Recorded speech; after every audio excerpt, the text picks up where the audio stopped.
There are three things we need to change or at least be aware of if we want to be successful investors. We all want to make money on the stock market. We all want to do better than S&P 500.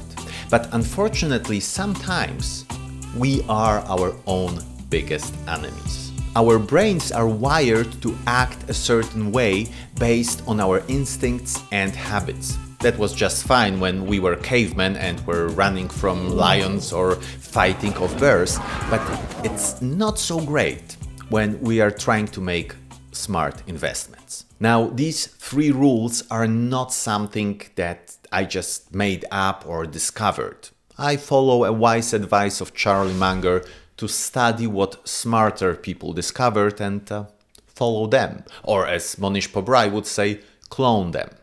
They've figured out what works and we should follow in their footsteps. So what is the first thing we need to change is the way we think about stocks. I'm trying to convince people there is a method. There are reasons for stocks that go up. Coca-Cola, this is very magic. It's a very magic number. Easy to remember. Coca-Cola is earning 30 times per share what they did 32 years ago. The stock has gone up 30-fold. Bethlehem Steel is earning less than they did 30 years ago. The stock is half its price of 30 years ago.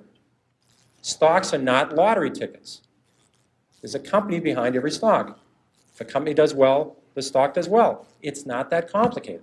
Here is something that might seem simple or even obvious, but it's a game changer when it comes to investing. Stocks are not just some random lottery tickets you hope will pay off. Stocks are pieces of real life businesses that you can own a part of. And when I actually embraced this fact, when I started to feel like a proud owner of a specific company, not stock, but company, that changed everything.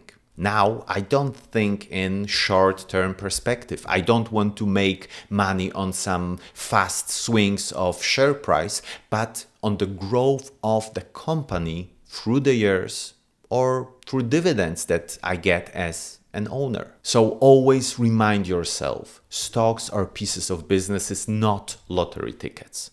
Once you embrace that, you'll be on your way to become a real investor and not a speculator. Now, let's allow Warren Buffett to explain the second point. I've told students if when they got out of school, they got a punch card with 20 punches on it, and that's all the investment decisions they got to make in their entire life, they would get very rich because they would think very hard about each one. And you don't need 20 right decisions to get very rich. 4 or 5 will probably do it over time. Now, of course, we don't have to take it literally. We will most probably have to make more than 20 investment decisions in our lifetime. But this picture of a punch card reminds me to take it slow, to think about every investment from different angles, to be sure that I would like to own a certain company in 5, 10, or even 20 years. Now, it does not mean I will own them that long, because a lot of things may change. But if all goes according to plan, then I know I would feel comfortable with it. So let's be patient. Let's wait for a really good moment to invest, because great ideas come up very seldom. So let's not rush to the first one that just looks decent because of fear of missing out.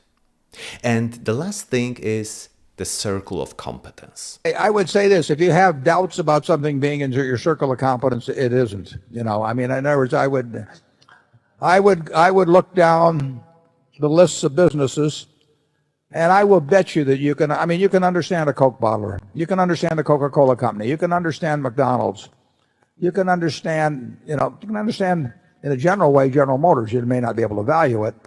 But there are all kinds of business. You can certainly understand Walmart. That doesn't mean whether you decide what the price should be, but you understand Walmart. You can understand Costco. And if you get to something that your friend is buying, or that everybody says a lot of money's going to be made in, you're not sure whether you understand it or not, you don't. And it's better to be well within the circle than to be trying to tiptoe along the line. And you'll find plenty of things within the circle. I mean, it's not terrible to have a small circle of competence. I'd say my circle of competence is pretty small, but it's big enough. You know, I can find a few things. Circle of Competence is a great tool that allows us to quickly forget about investments that we just don't understand. If we don't understand it, it's not for us. If we want to widen our circle of competence, we have to work for it. We have to learn, we have to be willing to put a lot of energy into this. So we can do that. But in the meantime, we should look for opportunities in companies that we do understand.